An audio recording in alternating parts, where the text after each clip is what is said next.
The movie starts with a creepy scene in a dark forest at dusk.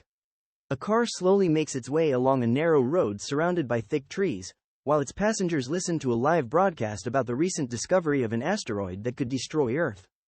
Harry, who is sitting in the passenger seat, is very happy to have Roy return to their exploration team after an unknown absence. Roy, interested in the new member Mike, starts asking him questions to get to know him better. After a long drive, they arrive at an open clearing. Roy gets out of the car, sets up his chair, and gets a thermos ready. Meanwhile, Mike is having trouble lifting heavy equipment out of the back of the car, but he can't do it by himself. Roy can tell Mike is having a hard time. Harry quickly helps unload the heavy gear, and together they solve the problem and get ready for exploration. Once they set up the telescope and computers, they went back to the car to watch. After hours, Mike finally notices a sign that makes him need to write it down. Mike takes off his headphone and sees Roy drinking tea.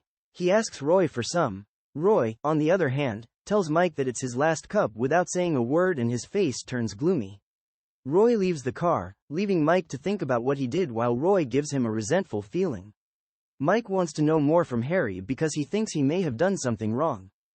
Harry tells him that Roy is usually like that with everyone and advises that they take some time to get used to each other when Roy comes back. Mike formally introduces himself and seems eager to make an impression.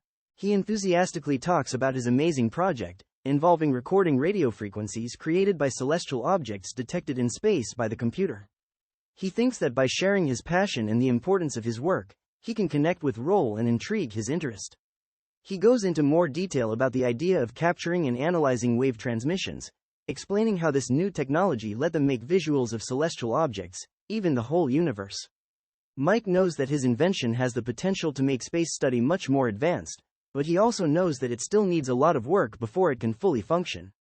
After a long day of work, everyone falls asleep, but Mike is suddenly woken up by a familiar sound of a certain frequency that caught his attention earlier. He decides to discuss this discovery with Harry and tells him to listen to the transmission. Mike encodes a message to send out the captured signal, but he sends it without realizing that Roy is awake and listening to him. When Harry comes back, Roy takes a picture of a satellite on his computer, feeling nostalgic as he does so.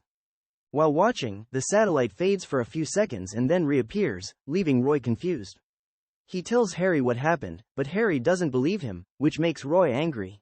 To calm things down, Mike says that it was just a satellite, but Roy gets angry and blames Mike for stealing his job.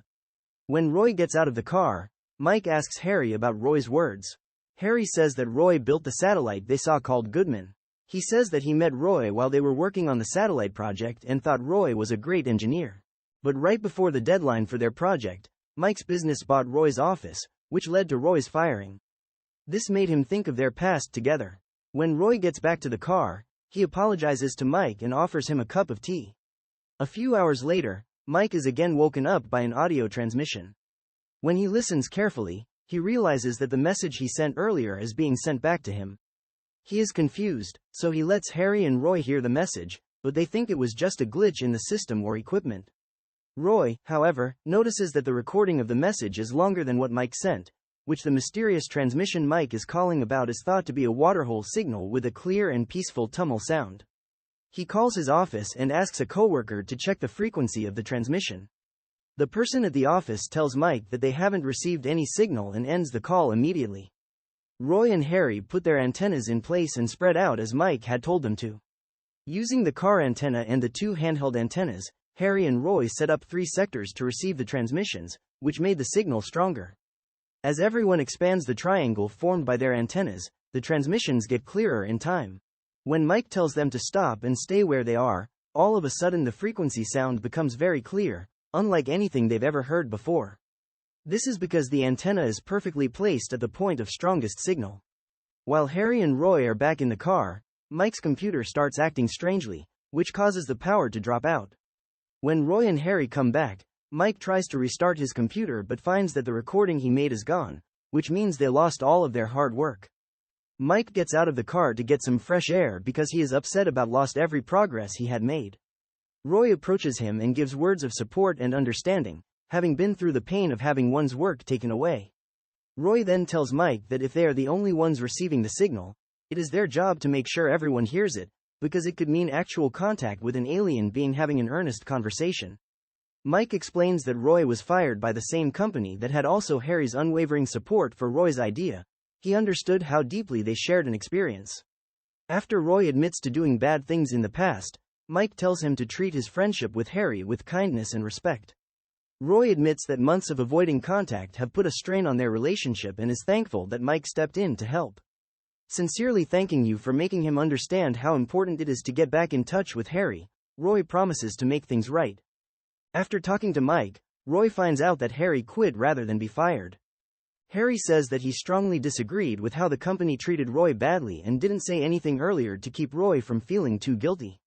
Roy deeply regrets accidentally putting Harry out of work, but Harry cuts him off and says he doesn't want to work for a company that doesn't value its employees. To precisely locate the signal source, they use Roy's earlier theory about the disappearing satellite.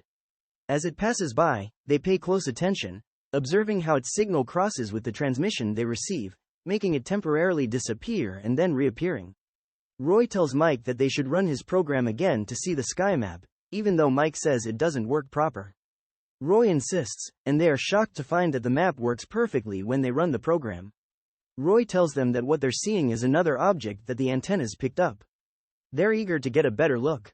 Their looks through Harry's super telescope in hopes of solving the mystery. As they move the telescope, their excitement grows, and they are shocked by what they see.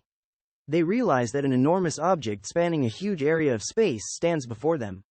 At first, they are confused because they can't see any stars. They move the telescope's view and are overwhelmed by a beautiful cluster of sparkling lights that cover the object like gems in the sky. The sight amazes them, and their minds are filled with questions and thoughts about the amazing show that is happening in front of them. Harry takes a picture of that thing as proof. Mike is thrilled to learn that his system works and that the object he thought was a glitch was actually something floating in space. Suddenly, they receive a message signal in binary code. They can't believe what they're seeing and realize that the message Mike sent earlier didn't bounce back. Instead, they get a whole new broadcast with tenacity. Mike starts to figure out the complex binary code which is part of the signal. As those lines of coded information start to fall apart, he finds something amazing: a graphic message. The picture holds important knowledge about people and life on Earth, such as basic and detailed facts about the biochemical makeup of Earth and the basic structure of DNA.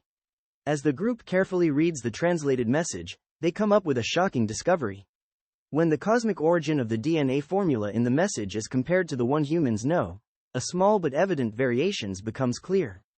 It is obvious that this major discovery challenges the common understanding of humanity's origins, pointing to a cosmic connection that goes beyond the limits of our earthly existence. Suddenly, the devices start to lose power from being used too much, which causes a wave of panic among them. Mike can't record when he realizes that his drive has stopped working. They just found important information while desperately trying to protect what they discovered. Right away, Roy quickly cuts off all the devices that aren't required.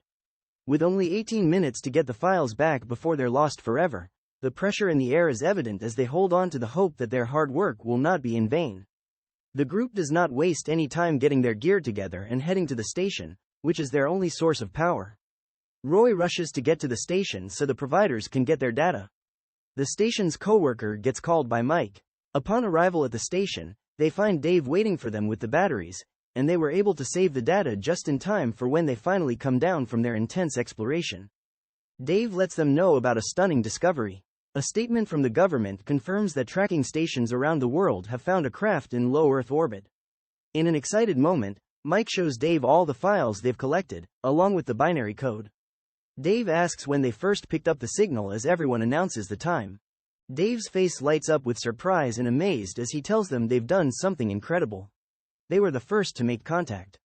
From Earth, a message is sent to the craft through a binary transmission. "Welcome to Earth," they say with amazed as the spaceship falls to Earth encircled by a shimmering blue light.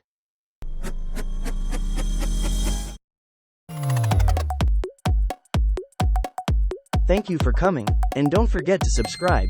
See you in the next video.